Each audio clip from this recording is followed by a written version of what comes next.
The knock on the door was not a request. It was a declaration of war for Jennifer Stribling, a mother of 3 living in the manicured confines of the Somerset HOA in Hernando County, Florida.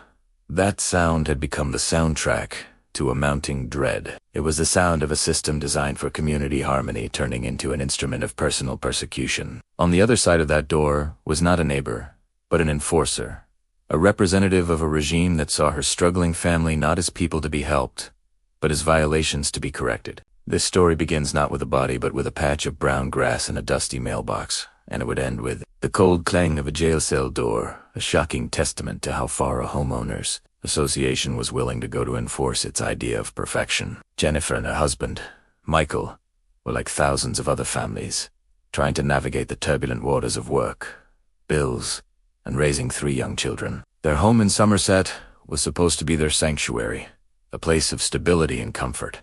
But the Florida sun is relentless, and water bills for maintaining a pristine, emerald green lawn can be crippling. During a particularly harsh dry spell, and facing financial strain, the Striblings made a practical, if aesthetically displeasing, decision. They let their grass go brown. It was a choice born of necessity, not neglect. To the HOA board, however, it was an affront, a stain on the meticulously curated image of their suburban paradise. The first violation letter arrived, polite but firm, a shot across the bow. Then came another, this time citing a second, almost comically petty offense, a dirty mailbox. The cumulative fines began to accrue, small amounts at first, but quickly snowballing into hundreds, and then thousands of dollars. For the Striblings already stretched thin, these fines were not an incentive to comply. They were an impossible burden, a financial death by 1,000 cuts. The antagonist in this domestic drama was not a mustache-twirling villain, but an institution personified by its management company, and a board of neighbors who had seemingly weaponized the covenants, conditions, and restrictions, or CC&Rs. The community was managed by a company that operated with the cold efficiency of a corporation, viewing homeowners not as residents but as account numbers. The Architectural Standards Committee, led by a stern, uncompromising woman named Brenda, saw her role not as a steward of the community, but as its aesthetic guardian. She patrolled the streets in her pristine sedan, a clipboard on the passenger seat, her eyes scanning for the slightest deviation from the code. A trash can left out minutes too long, a fence painted the wrong shade of white, a child's toy abandoned on the front lawn. Brenda and her allies on the board. The Striblings' brown lawn was an act of rebellion that could not be tolerated. If one lawn was allowed to die, what was to stop the entire neighborhood from descending into a weedy, unkempt chaos? Their communications shifted from letters to terse emails, and finally, to threats of legal action. The Striblings tried to explain, to negotiate, even to set up a payment plan for the fines. But their pleas were met with bureaucratic stonewalling. The HOA was not interested in their story. It was interested in compliance. The conflict escalated from a financial nuisance to a legal nightmare with terrifying speed. The HOA, following the draconian powers often granted to them by Florida law and their own governing documents, placed a lien on the Striblings' home. This was no longer just about unpaid fines. It was a claim on their property, a shadow on their most valuable asset. The letters from the HOA's lawyer became more frequent and more aggressive. Jennifer, who often handled the family's correspondence, felt a knot of anxiety tightened in her stomach every time she retrieved the mail. She was a mother, trying to pack lunches and help with homework, while simultaneously fighting a legal battle against an entity with deeper pockets and a seemingly infinite capacity for conflict. The pressure was immense, a constant, low-grade hum of fear that permeated their home life. Michael, working long hours to make ends meet, felt a growing sense of impotent rage. They were being bullied in their own home, and the mechanisms designed to protect them, the board, the management company, were the ones wielding the weapons. The breaking point came on a Tuesday morning that started like any other. Jennifer was getting the kids ready for school when she saw the official-looking car pull up to the curb. It wasn't the mailman. 2 uniformed deputies stepped out and walked purposefully toward her door. Her heart hammered against her ribs. The knock was firm, authoritative. When she opened the door, the deputies were polite, but unyielding. They held a warrant for her arrest.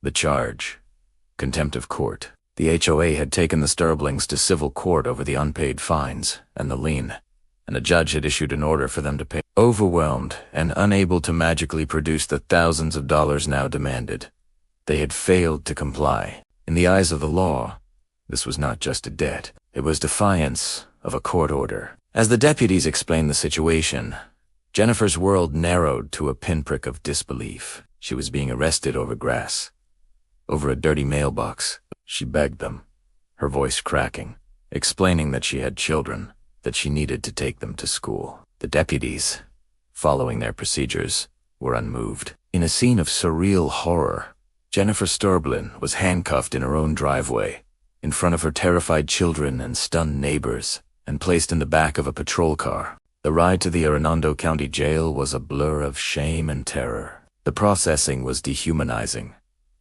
Fingerprints, mugshots, the exchange of her personal clothing for a standard-issue jail uniform. The cell door clanged shut, locking a mother, a homeowner, a citizen, behind bars, not for violence, not for theft, but for the crime of having a brown lawn. The story, however, did not end in that cell. Jennifer was released after a few harrowing hours, but the ordeal was far from over. The public outrage was immediate and volcanic. News crews descended on Somerset, their cameras capturing the stark contrast between the perfectly manicured lawns of the community and the story of a mother jailed for a petty violation. The segment went viral, tapping into a deep-seated national anxiety about the overreach of HOA. For millions of Americans, the Striblings were no longer an isolated case. They were the embodiment of a widespread fear. Talk shows, news, networks, and social media platforms erupted with debate. Legal experts weighed in,